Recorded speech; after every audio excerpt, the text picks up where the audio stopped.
हाय दोस्तों, hello, welcome to the channel. कैसे हैं आप लोग? आई होप आप लोग बहुत अच्छे होंगे। मेरी सोल फैमिली, आपका बहुत बहुत शुक्रिया इतनी दूर तक साथ देने के लिए। बहुत बहुत शुक्रिया हमेशा साथ देने के लिए, हमेशा प्यार और सपोर्ट बनाए रखने के लिए। मैं आपकी बहुत बहुत धन्यवादी हूँ। थैंक यू सो मच मेरी सोल फैमिली। आज की जो भी मैं आपको डाउनलोडिंग देने जा रही हूँ, जो भी चैनलिंग मैसेज देने जा रही हूँ, उसको ध्यान से सुनिएगा, ठीक है? और देखिएगा आप अपनी लाइफ के साथ क्या कर रहे हैं, आपको आगे क्या करना चाहिए, और डिवाइन की गाइडेंस आपकी पर्टिकुलर सिचुएशन में क्या है। वीडियो अगर आपको रेजोनेट होती है, अगर आपको ये एनर्जी समझ आती है और आपको अगर ये एनर्जी क्लेम करनी है, तो आप ज़रूर से डिवाइन गाइडेंस, डिवाइन हेल्प और डिवाइन प्रोटेक्शन को नीचे कमेंट बॉक्स में प्लीज़ क्लेम करके जाइएगा। साथ ही साथ चैनल को सब्सक्राइब करके मेरा मोटिवेशन भी बढ़ाइएगा। Thank you so much. एक बात और दोस्तों, जिनको भी पर्सनल रीडिंग चाहिए मेरे साथ ही, या पर्सनल कोई गाइडेंस काउंसलिंग चाहिए आप लोगों को, या कोई भी रीडिंग, चाहे वो ट्विन फ्लेम कंफर्मेशन हो, ट्विन फ्लेम रीडिंग हो, एनर्जी चेक्स हो, कार्मिक रीडिंग हो, करियर रीडिंग हो, कोई भी रीडिंग, किसी भी तरह की रीडिंग, पेंडुलम रीडिंग भी मैं करती हूँ। तो आपको जिस भी तरह की रीडिंग चाहिए आप मुझसे कॉन्टैक्ट कर सकते हैं। साथ ही साथ आपको सभी तरह के मेडिटेशंस एंड हीलिंग्स भी मैं प्रोवाइड करती हूँ। तो नंबर आपको सामने दिख रहा होगा, नीचे इस वीडियो के नीचे दिख रहा है, टाइटल में मैंने नंबर डाला है। सो आप मुझसे कांटेक्ट कर सकते हैं, व्हाट्सअप करिएगा, बिकॉज़ आप लोग कॉल कर लेते हैं डायरेक्ट, और फिर कॉल पे भी मुझे यही बोलना होता है कि आप प्लीज़ व्हाट्सअप करिए, सो दैट मैं आपको डिटेल्स दे सकूं। सही तरीका वही है। So please don't call, only WhatsApp, ठीक है ना? ये सेशन बुकिंग का नंबर है, आप इसको ज़रूर यूज़ करिए, मुझसे कांटेक्ट करिए, पर्सनल 1-on-1 अपनी गाइडेंस लीजिए, अपनी क्लैरिटी लीजिए, अपनी रीडिंग लीजिए, ठीक है? तो अब जो है स्टार्ट करते हैं हमारा वीडियो, ठीक है ना? तो कुछ लोग हैं ना जो कि पास्ट की बातों में वापस से जा रहे हैं, उलझ रहे हैं, परेशान हो रहे हैं, ठीक है? तो डिवाइन का सीधा सीधा डायरेक्टली मैसेज है, आप लोग अपना, जो कोई भी सोल्स हैं जो अपना टाइम वेस्ट कर रहे हैं, आपको बहुत अपना समय बचाने को बोला जा रहा है, आपको अपना समय, अपनी एनर्जी अपने लिए यूज़ करने को बोला जा रहा है। बहुत सारे लोगों को बहुत सारे पास्ट की यादें आ रही है, ठीक है? और बहुत सारा वक्त शिकायतों में जा रहा है, उल्टा सीधा सोचने में जा रहा है कि आपके साथ क्या कुछ हो गया। देखिए, यहाँ पर ये मोटिवेशन आपको काम करेगा। लॉन्ग अगो मैंने एक बात सुनी थी कि किसी ने आपकी इंसल्ट करी, मान लिया उन्होंने आपको बहुत कुछ आपके साथ बुरा कर दिया, ठीक है? आपकी बहुत इंसल्ट हो गई, आपको धोखा मिल गया, या आपके लिए कुछ रूमर्स कह लीजिए, कुछ भी। बाद में इंसान की नॉर्मल ह्यूमन टेंडेंसी होती है कि बार बार घूम घूम के उन बात को लेकर बैठे रहना, ठीक है? मैं ये नहीं कह रही हूँ कि किसी भी तरीके से जो कुछ भी आपके साथ किया गया वो छोटा मोटा कुछ था, वो वही समझ सकता है जिस पर बीती होती है, ठीक है ना? तो ये तो बिल्कुल भी नहीं है कि वो दर्द कम था या मैं उस दर्द को कम करके आंक रही हूँ, लेकिन सच बात भी ये है ना कि बोलने वाला और करने वाला तो अपना करके निकल गया, ठीक है ना? यही तो आपका लाइफ लेसन है, हाउ टू लेट गो। आज जो आपके लिए खास चैनलिंग है वो लेट गो की चैनलिंग है, ठीक है? How to let go. तो यहाँ पर ना आपको ये सोच काम आएगी, जो मैं हमेशा कहती हूँ ना कि फॉरगिव ही कर सकते हो, फॉरगिव करने के अलावा आप और कर भी क्या सकते हो, ठीक है? Just forgive but never forget, मैं ये भी कहती हूँ। लेकिन मूव ऑन करना बहुत ज़रूरी है, ठीक है? वहाँ पे स्टैग्नेंट नहीं बनाना है अपनी एनर्जी को, क्योंकि जो व्यक्ति आपके साथ गलत कर गया, ठीक है ना, उसको क्या वो आपकी इतनी सी भी सोच, आपकी इतनी सी भी एनर्जी, ठीक है, डिज़र्व करता है? वो तो, अरे वो तो आपकी 5% क्या 2% एनर्जी भी आपकी डिज़र्व नहीं करता, 1% एनर्जी भी। और आपके होता क्या है, ह्यूमन नेचर कह लीजिए इसको, हम भी हेल्पलेस होते हैं, मैं ये नहीं कह रही हूँ, आपको जज नहीं कर रही हूँ, ठीक है। गलतियाँ सब, ये गलती हम में से हर एक ने की है कभी ना कभी जीवन में, ठीक है। तो ऐसा नहीं है कि मैं ऐसे आपको समझा रही हूँ तो मैंने कभी ये चीज़ें नहीं की है। तो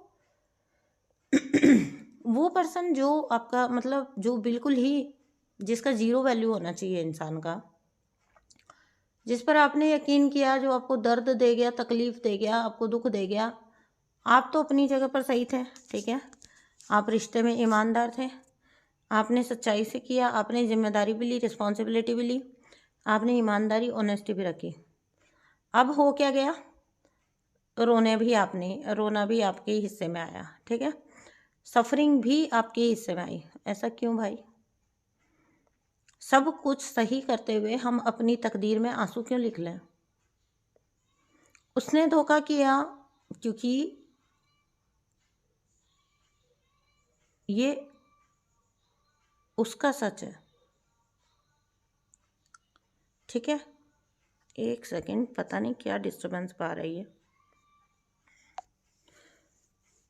हाँ जी, तो आगे करते हैं। तो जो उसने किया वो उसका सत्य था। देखो, आप रिश्ते में ऑनेस्ट थे, आप सच्चे थे, आप ईमानदार थे, आपने कोई चीटिंग नहीं की, ये आपका सत्य है। तो अपने सत्य को जीना सीखिए। आपने कुछ गलत नहीं किया ना, आपने उस ईमानदारी से उस रिश्ते पे रिस्पॉन्सिबिलिटी ली, तो अब आंसू आपके हिस्से में क्यों आने चाहिए? अब दर्द आपके हिस्से में क्यों आना चाहिए? ठीक है। तो वो इंसान तो उसे जो करना था, जो उसकी फितरत थी, जो उसका सत्य था, उसने शायद अपने जीवन में यही सीखा, ठीक है। वो शायद किसी 5 जन्म से ऐसे ही संस्कार लेके आया, या उसके कर्मा एक्यूमुलेट होने थे आपके थ्रू, आपको सता के उसने अपने पापों का घड़ा और भरना था शायद, आपको नहीं पता, ठीक है। तो वो तो जो करके गया, वो करके गया जो उसका सत्य था। अब वो उसको आपको लेसन देना था, या उसको अपने कर्मा एक्यूमुलेट करने थे, या उसको कोई कर्मा आना था, या आपको उसके थ्रू कोई कर्मा, कुछ भी इसका सत्य हो सकता है, ठीक है। बहुत रहस्यमय है ये सब कुछ। हम इसको डिकोड करें ना तो कितना भी कर लें, हम 10% ही कर सकते हैं। 10% भी क्या कर सकते हैं, सॉरी, और कम कर सकते हैं। हम कभी पूरे 100% तक पहुंच ही नहीं सकते। यूनिवर्स की जो गेम होती है, यूनिवर्स के जो प्लान्स होते हैं, ठीक है, तो किसके लिए क्या प्लान है आप नहीं समझ सकते। तो आपको नहीं पता कि वो ऐसा आपके साथ क्यों कर गया। शायद वो ऐसा ही है, शायद उसके पूर्व जन्म के संस्कार ऐसे हैं, शायद उसकी कंडीशनिंग, उसकी परवरिश ऐसी है। जो कुछ भी हो वो तो उसके लाइफ लेसन है। आपके साथ कर लिया, दूसरे के साथ करेगा, तीसरे के साथ करेगा, कहीं ना कहीं तो ऊंट पहाड़ के नीचे आएगा, ठीक है। तो अब आप उस पेन को लेकर क्यों बैठे हो? आप क्या कर रहे हो पता? आप अपने साथ गलत कर रहे हो। किसी और के किए की सज़ा आप अपने आप को दे रहे हो। मूव ऑन ना करके, आगे ना बढ़ के, दर्द को रिलीज़ ना करके, पास्ट के ग्रजेस को, कंप्लेंट को और दर्द को रिलीज़ ना करके आप स्वयं को सज़ा दे रहे हो। और ये एक विडंबना है कि जो रिश्ते में ईमानदार होता है, अक्सर आंसू उसी को मिलते हैं, अक्सर तकलीफ़ उसी को मिलती है, सफरिंग उसी को मिलती है। बिकॉज दूसरा तो करना ही आपको डिस्टर्ब चाहता था, आपका फ़ायदा उठाना चाहता था। इतने अलर्ट रहो, इतना अच्छे से रहो, इतना सेल्फ लव में रहो कि कोई आपका फ़ायदा उठा ही ना पाए। अपनी सेल्फ लव में रहो, अपनी ग्रेस में रहो, अपने कॉन्फिडेंस में रहो। कोई आपकी एनर्जी को देखकर भी ना सोच सके कि आपका फ़ायदा उठा ले वो, ये नहीं होना चाहिए, ठीक है। सो रिलीज़। डिवाइन भी आपको बोल रहे, जो भी बात आप अपने मन में चला रहे ना, उस बात को निकालिए।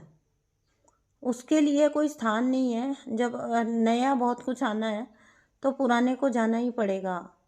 आप में से बहुत सारे लोग मुड़ मुड़ के पीछे देख रहे हैं, लेकिन क्या इसका होगा, क्या बनेगा, ये तो मेरा अपना था, कभी तो बहुत प्यार किया था।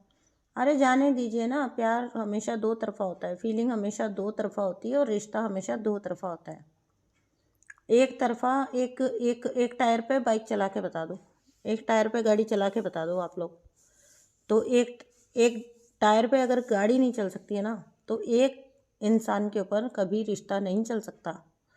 रिश्ता हमेशा दो तरफा होता है, ठीक है। कोई भी रिलेशन हो दुनिया का, अगर एक तरफा ही एफर्ट हो रहा है तो वो एक ना एक दिन उसको समझ जाना टूटना तय है, एक ना एक दिन उसका निकलना तय है। तो यहाँ यूनिवर्स आपको बोल रहे कि आप ये समझने की चेष्टा करिए कि क्या रहना चाहिए और क्या चला जाना चाहिए। बहुत क्लियर गाइडेंस है ये आपको कि अभी भी कुछ लोग ये डिसाइड नहीं कर पा रहे हैं कि क्या रहना है और क्या निकल जाना है, क्या किसको जाने देना है। पीछे का मोह आपको खींच रहा है, अटैचमेंट्स आपको खींच रही हैं, और अटैचमेंट ऐसी हैं जो सिर्फ आपकी तरफ से है, ठीक है। ये कोई टू साइडेड चीज़ें नहीं चल रही। जिसने जो करना था वो करके जा चुका है, आपको आपके लेसन दे के जा चुका है। अब अगर उस व्यक्ति को, आपने तो अपने लेसन लर्न कर लिया, आपने तो स्वयं को संभाल भी लिया, आपने तो अपने आप को ठीक भी कर लिया। अब अगर उस व्यक्ति को कर्म आता है, कोई भी आपका पास्ट लव्ड वन था एंड उसने आपके साथ कुछ, आपने उससे प्यार किया लेकिन उसने बहुत कुछ कर दिया आपके साथ, एंड अब उसको अगर कर्म आ रहा है, तो आपको ये सब में नहीं पड़ना, ठीक है ना। ये आपका काम नहीं है कि आप डिसाइड करो कि पेन, उसके पेन का लेवल क्या होगा और उसका कर्मा किस लेवल का होगा और कैसे आना चाहिए, और मैं ऐसा चाहती थी, मेरे इस चीज़ का न्याय नहीं हुआ, या ये तो इसके साथ ये हुआ, इसने तो मेरे साथ ये किया था। आप कोई नहीं हो ये देखने जज करने वाले। अगर आप नहीं देख सकते हैं, पूरी तरह से वहाँ से फोकस हटाइए, लेकिन इस व्यक्ति को इसके हाल पर छोड़ना सीखिए। ये चाहे आपका कितना ही प्रिय व्यक्ति रहा हो, ठीक है ना, तो उसको उसके हाल पर छोड़ना सीखिए। देखिए, हमारा अपना बच्चा भी होता है ना, वो हमें कितना प्यारा होता है, लेकिन उसको हम एक बार दो बार समझा सकते हैं। अगर उसने नहीं मानना है ना, तो फिर हमें उसको छोड़ना पड़ता है, क्योंकि शायद वो फिर अपने लेसन लेके समझेगा। तो यहाँ पर इसी बात को अंडरस्टैंड करना आपके लिए बहुत ज़रूरी है, कंपलसरी है, कि आप रिस्पॉन्सिबल नहीं हैं हर चीज़ के लिए। यूनिवर्स आपको बोल रहे हैं आपके लिए बहुत अच्छे टाइम है, आप आगे बढ़िए, आप निकल जाइए। आप अगर अटके रहेंगे, और अगर समझ लीजिए इस पर्सन को इसका कर्मा बैक करना है, ठीक है, इसको इसका कर्मा देने का टाइम आ गया, और आप उलझे रहेंगे उसके साथ ही, तो आप कहीं ना कहीं खुद ही सोच के देखिए कि आप अपनी अबंडेंस को, अपनी खुशियों को, अपनी अपकमिंग जो भी आपके लिए ब्लेसिंग है, आपकी इतनी कठिन साधना की जो भी तपस्या का फल है, वो आप क्यों नहीं चखना चाहते हो? तो कहीं ना कहीं इस व्यक्ति के साथ हमदर्दी करके, इसके लिए प्रे करके, या इसके लिए दर्द क्रिएट करके, या इसको अगेन एंड अगेन मौका देके आप अपनी ब्लेसिंग में रोड़ा अटका रहे हो कि नहीं अटका रहे हो? खुद ही सोच के देखो। फिर तो आप यूनिवर्स को भी ब्लेम नहीं कर सकते, because it's your own choice, और यूनिवर्स आपकी फ्री विल को रिस्पेक्ट करते हैं। मैं बार बार बोलती हूँ, आप जो भी चाहेंगे वही आपको मिलेगा। तो अगर आप इस पिट में दोबारा जाना चाहते हैं, तो ये आपकी मर्ज़ी है। आपको यूनिवर्स क्लियरली गाइड कर रहे हैं कि बिल्कुल भी आपको सोचने की ज़रूरत नहीं है, क्योंकि हर एक को अपने कर्मा का भुगतान करना पड़ता है। उल्टा पता है, इसके लिए दया क्रिएट करके, या इसके लिए सिंपैथी या इम्पैथी क्रिएट करके आप इसकी यात्रा को और मुश्किल बना रहे हैं, क्योंकि आप यूनिवर्स और इसके बीच में आ रहे हैं। आपको तो जो यूनिवर्स ने फिर देना है देंगे ही सही झटका, ठीक है, यही व्यक्ति आपको दोबारा झटका दे जाएगा। लेकिन आप इस व्यक्ति की यात्रा, चाहे आप इसको अगर अपना प्यार भी बोलते हैं, तो भी आप इसके लिए चीज़ें मुश्किल कर देंगे, डिफ़िकल्ट कर देंगे, है ना। तो तभी भी आप इसके लिए ठीक तो नहीं कर रहे हो, प्लस आप अपना जो बुरा कर रहे हो वो अलग। तो आप क्यों नहीं डिटैच रह के चीज़ें होने देना चाहते हैं? ठीक है, जब आपको आपके लेसन देने थे ना, तो ये लोग प्योरली ऑनेस्टली यूनिवर्स का काम करते हैं। आपके कर्मा इन्होंने अच्छे से चुकत करवाए हैं, ठीक है। तो अभी आपको कोई मतलब नहीं बनता बीच में कूद के पड़ने का। बहुत सारे लोग फालतू का सिंपैथी क्रिएट कर रहे हैं, फालतू का दर्द क्रिएट कर रहे हैं। मत करिए अपने आप के साथ ऐसा अगेन। अगर आपने चांस दिया तो फिर से आपकी लाइफ को अप्स एंड डाउन एकदम हिला देने की क्षमता रखते हैं ये हस्तियाँ, ठीक है ना। और फिर आप किसी को भी ना ब्लेम कर सकते हैं, ना शिकायत कर सकते हैं। और अगेन एंड अगेन तो देखो, आप ही जानते हो कि अपॉर्चुनिटी जब नॉक करती है तो उस टाइम पर आप बोलें कि ओके मैं रेस्ट पे हूँ, ठीक है, कल मिलते हैं। तो बस वो एक वो पल होता है, ठीक है। तो आपकी भी अगर जो दस्तावेज हैं आपके फ्रीडम के कह लो, अबंडेंस के कह लो, उस पर अगर यूनिवर्स साइन कर रहे हैं, है ना, आपके एप्लीकेशन पर अगर साइन कर रहे हैं यूनिवर्स, तो उस टाइम पर आप पीछे हटोगे क्या? बनता है क्या आपका पीछे हटना? नहीं ना। देन वाई टू इंटरफेयर ही क्यों करना है? एंजॉय करो अपनी जर्नी। आपने जो आपको मिल रहा है ना, उसके लिए कभी अपने अंदर गिल्ट मत लाना, ठीक है। आपने ये अर्न किया है, आपने ये अर्न किया। यूनिवर्स कुछ भी किसी को यूं ही नहीं देते, ठीक है ना। तो आपको अगर कुछ मिल रहा है तो be proud for that, because आपने वो अर्न किया है। आई नो आप लंबे समय तक जब गंदे नार्सिसिस्ट ट्रॉमेटिक एक रिलेशनशिप में रहते हैं तो आप इनफैक्ट खुश होने में भी आपको गिल्ट आ जाता है, आपको डर लगता है, आपको अंदर से बहुत लगातार उस फियर में रहने के बाद आपको वो भी बहुत एक्सेप्ट करने में, हजम कर पाने में इट टेक्स टाइम। लेकिन फिर क्या आप अपने लिए कभी कुछ नहीं करेंगे? स्वयं को हील करिए। हो सकता है पास्ट के जो ट्रॉमा है उनसे निकलने में आपको टाइम लग रहा है, उसके लिए कभी अपने आप को जज मत करो। अरे सबकी हीलिंग इतनी जल्दी होती है, मेरे पास आते हैं लोग, मेरी हीलिंग होती ही नहीं है, मेरी हीलिंग हो ही नहीं रही है। अरे भाई, ऊपर से आप कितना भी कुछ करिए, इंटरनली जब तक आप अपनी कंडीशनिंग, अपने सबकॉन्शियस को ठीक नहीं कर रहे हो तो कुछ नहीं होने वाला, ठीक है ना। तो यूनिवर्स के काम को डिले मत करो प्लीज़। यूनिवर्स को मजबूर मत करो कि वो आपकी और इस पर्सन की भी दुगनी वाट लगा दे। और आप तो एंजॉय करो। यूनिवर्स ने अपने ताले खोले आपके लिए, ठीक है, जोलियाँ अपना सब खोल दिया है पिटारा। तो आपको क्या है, आप तो एंजॉय करो, क्योंकि देखो आपका हार्ड अर्नड है, इसलिए आपको बोला जा रहा है। ऐसा कुछ नहीं है कि कोई आपको मौज मस्ती करने के लिए बोल रहे हैं या अपना टाइम वेस्ट करने के लिए बोल रहे हैं। अभी जब उस साधना का फ्रूट खाने का टाइम आया तो आप पीछे क्यों हट रहे हो? आप कह रहे हो नहीं जी ये तो मेरा इंसान है, ठीक है, ये तो कभी ना कभी सुधर जाएगा, ठीक हो जाएगा। एक्सेप्ट द फैक्ट, ना आप पास्ट में सुधार पाए थे, ना आप अब सुधार पाओगे, ठीक है। कोई नहीं सुधरने वाला। जो सुधरता है वक्त के थपेड़े खा के सुधरता है अपने आप, अगर उसको सुधरना होता है तो, ठीक है। अपने लिए नेगेटिविटी क्रिएट मत करिए, अपनी राह पर आगे बढ़िए, अपनी ग्रोथ को एंजॉय करिए। मेरी lots and lots of blessings हैं आप लोगों के साथ। वीडियो को क्लेम कर लेना एंड डिवाइन गाइडेंस को क्लेम कर लेना। डिवाइन आपको बोल रहे हैं आप अपनी ज़िंदगी जीना सीखो। जो सेल्फ लव की यात्रा पर आप निकले थे, अंत में उसका जो फ्रूट आपको मिल रहा है उस पर आप कंसंट्रेट करो, बजाय फालतू की बातों पर कंसंट्रेट करने के, ठीक है। तो आपके लिए है आगे ढेर सारी खुशियाँ, ढेर सारा प्यार, ढेर सारी ब्लेसिंग्स, ढेर सारी अबंडेंस। तो आप तो उसे एंजॉय करो, ठीक है। ना किसी का, ना काहू से दोस्ती, ना काहू से बैर वाला एटीट्यूड अपना लो और मस्त रहो अपनी लाइफ में। अगर जब तक आपके सर पे छत है ना और पेट में खाना है, ठीक है, और जेब में रुपया है, मतलब मेरे कहने का मतलब है कि लाइफ जीने के लिए आप अगर अपने आप को सिक्योर पाते हो तो आपसे सुखी दुनिया में कोई है नहीं, ठीक है ना। तो बस यही है ना, रोटी कपड़ा और मकान, उसके बाद हमें क्या चाहिए? और पास में हमेशा हमारे भगवान, बस भगवान का ध्यान, भजन में ध्यान, ठीक है। तो सब अपने आप सॉल्व होता चला जाएगा। बहुत ही पॉजिटिव वीडियो, और आप लोगों को ये पॉजिटिव एनर्जी क्लेम कर लेनी चाहिए। अपनी जर्नी पे इसी तरह आगे बढ़ते रहिए। मेरी सारी बेस्ट विशेज़ आपके साथ हैं, भगवान जी आपके साथ हैं, डिवाइन आपके साथ हैं, आपके एंजल्स आपके साथ हैं, यूनिवर्स आपके साथ हैं, ठीक है दोस्तों। Thank you so much.